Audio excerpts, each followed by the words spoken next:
Wow. All rants aside here. 39,000 views, man.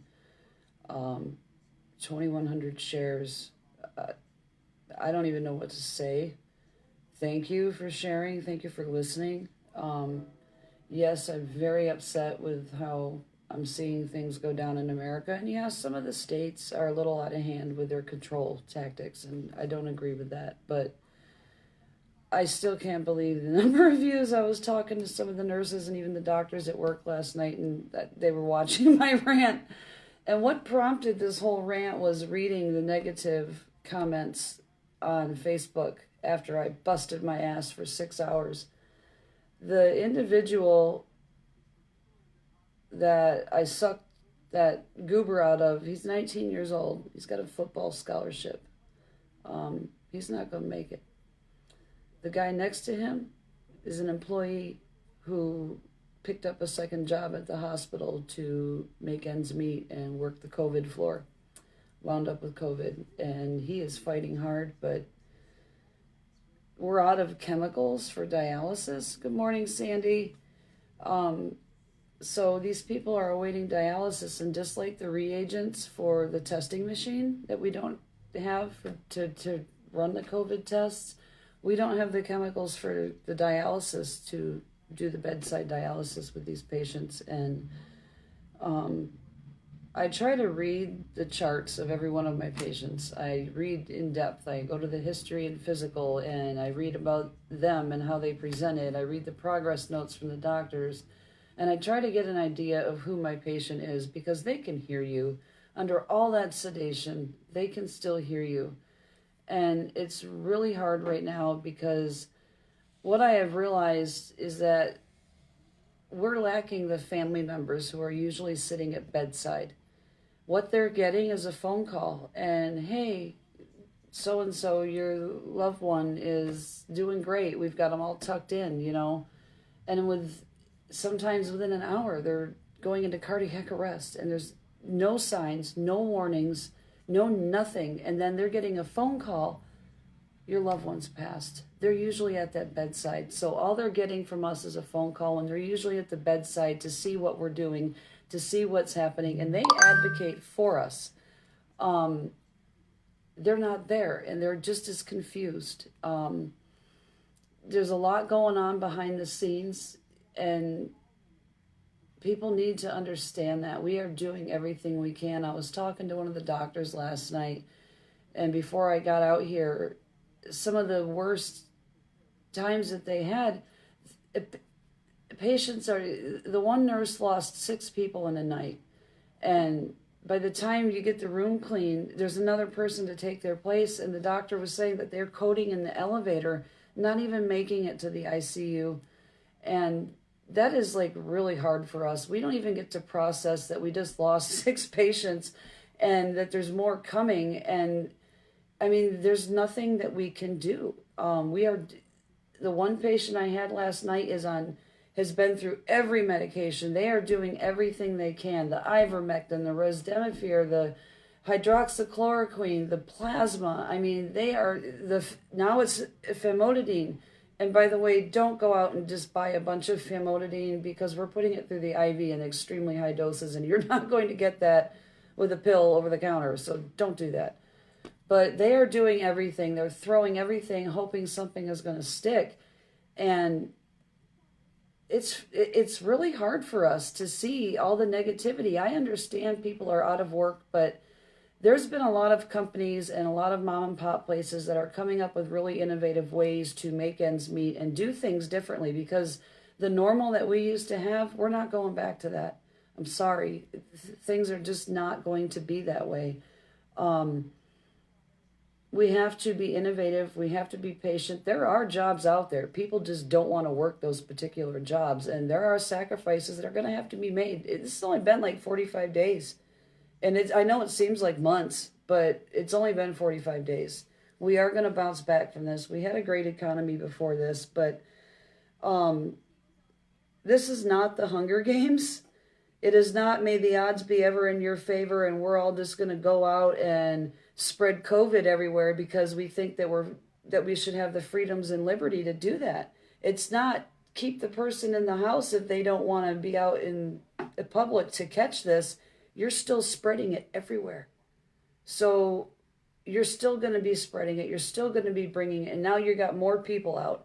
We know in the healthcare that COVID is not gone. This is coming back, and it's going to come back with a vengeance if people don't pay attention and listen. And with the attitudes and the protests that I'm seeing right now, damn it, stop. Just stop. Try to be patient. Now, I understand in the states that are getting a little bit like ridiculous. Extending things until the end of June, that's uncalled for. This changes on a week-by-week basis, and it needs to be evaluated every few weeks with these restrictions. So I do agree that some states have gotten a little bit out of hand, a little bit paranoid, but we have to be patient. These same people are like, we can make adult decisions, and these are the same people that do things like drink and drive. They have to be told what to do right now because they're not going to follow directions otherwise. And I'm sorry it has to be this way, but this stuff spreads like wildfire. I'm still in shock over how many views that my rant got. Every time I open it, it's like 1,000 more. And I never expected it to go that way. But people need to understand what's happening in the ICU. And what I realize that we're lacking is the family members.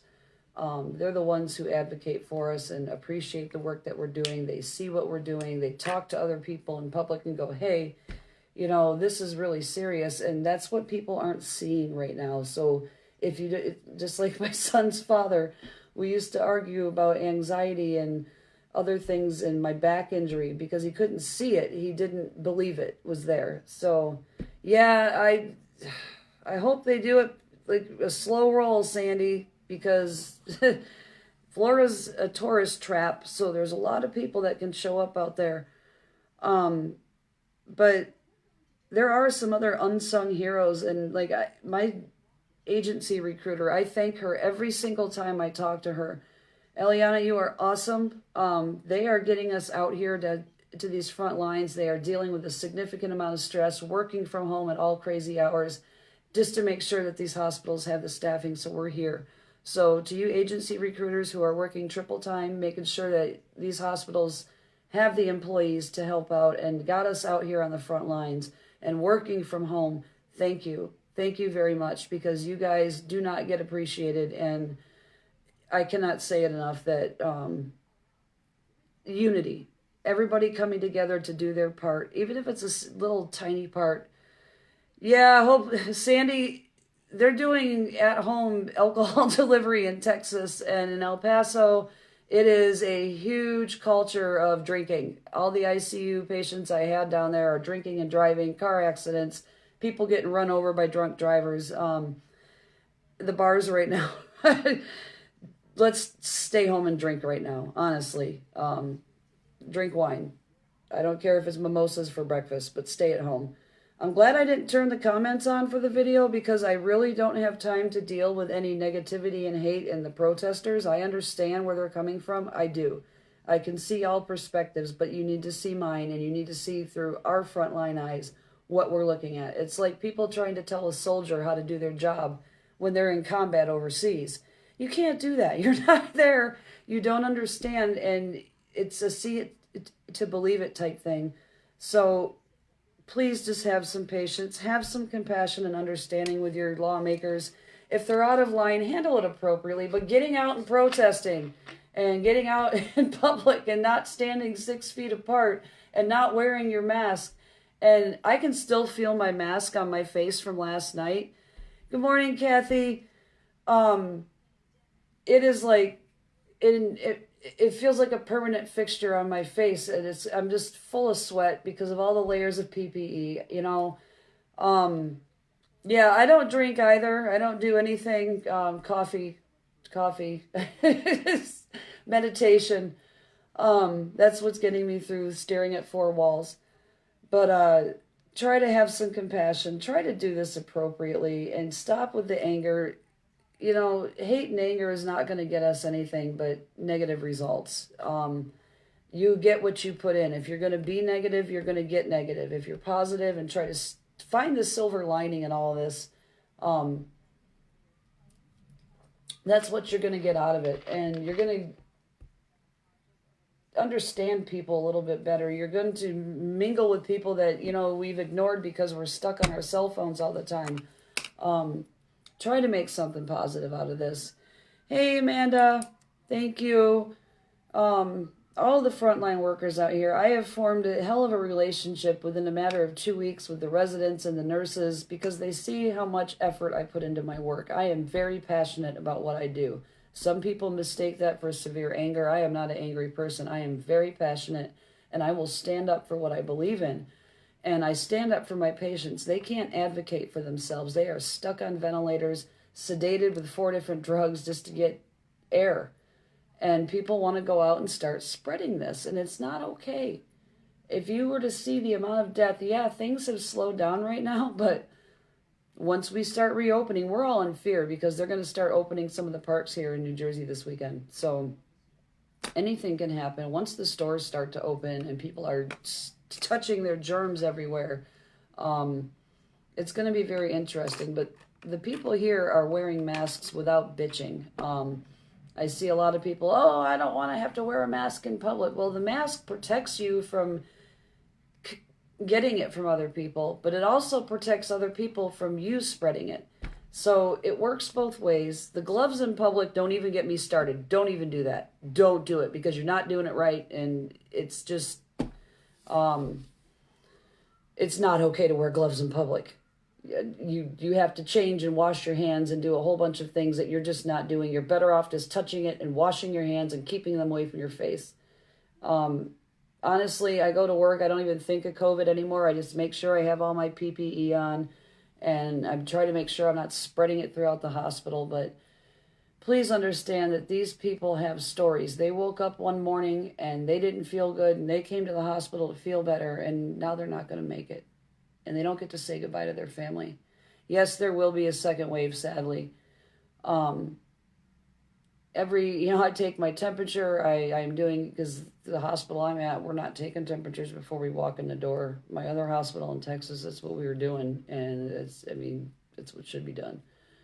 We should have been doing this in TSA. The TSA agents should really be checking for temperatures on the travelers to help prevent the spread of this. But everybody's doing their part, and if we all pitch in to just help one another out, we will get through this. It will get better. But resisting and fighting and trying to do the Hunger Games thing, it's not may the odds be ever in your favor. It's just not. It is not okay to spread this virus because you think your rights are being infringed upon. What about the people who can't breathe? And they shouldn't have to stay home just because they have other health issues. That's not fair. Some people didn't ask for these health problems. They shouldn't have to be quarantined to their home because you want to go out and shop in the Home Depot section and get seeds for your garden. I'm sorry. There's mom and pop stores that are open. There are other ways to do these things. There are other ways. Start looking at them. There's not just one way to get to your goal. You can take other avenues to achieve the same thing, and that's what needs to be done. I mean, just unity and peace. I don't understand what all the hate is for. This should not be a political argument. This should be like, hey, we're protecting the American people from a pandemic. What can I do to help? Not, I want this and I want that and this is not fair. It's all about you. That's not how things work. It's not how any of this works. I came out here to help, dropped everything. I would love to be at home crafting and doing my thing, but I am here. This is what I do for a living, and this is where I'm needed. There's other healthcare workers that are losing their jobs right now, but they have other options. There are ways to come help people. They just don't want to do that. That's fine. Don't bitch about it. If you don't want to do it, you signed up to help people. It might not be in the area that you want to help in right now, but as a temporary thing, if your income is that bad, there are plenty of options. And nurses at least have compact licenses. We don't have that. I have to apply for a license in every state. So there are other options. Yes, order things online. I'm having Instacart delivered tomorrow to the hotel, so I have snacks, because I'm living on Uber Eats. Sorry, my son is calling. He called me last night while I was covered in COVID PPE to let me know his Minecraft was working. So that was a little entertainment for my evening. But please, I'm going to wrap this up, but just unity. Try to help your neighbor. Try to figure things out in a different path, because we can do this. I know it's not ideal, but this is a temporary thing. But our normal is gone. What we knew as normal is never going to happen again. So get over it. Start adapting to change and look forward to the future, because things are going to change. The small guy is going to start standing up for what we believe in, because administration is really screwing us over, not just in the hospitals, but in other ways. Things are going to change, and we need to keep standing up, but do it properly and quit being selfish, please. Just be kind. It goes forward a long way.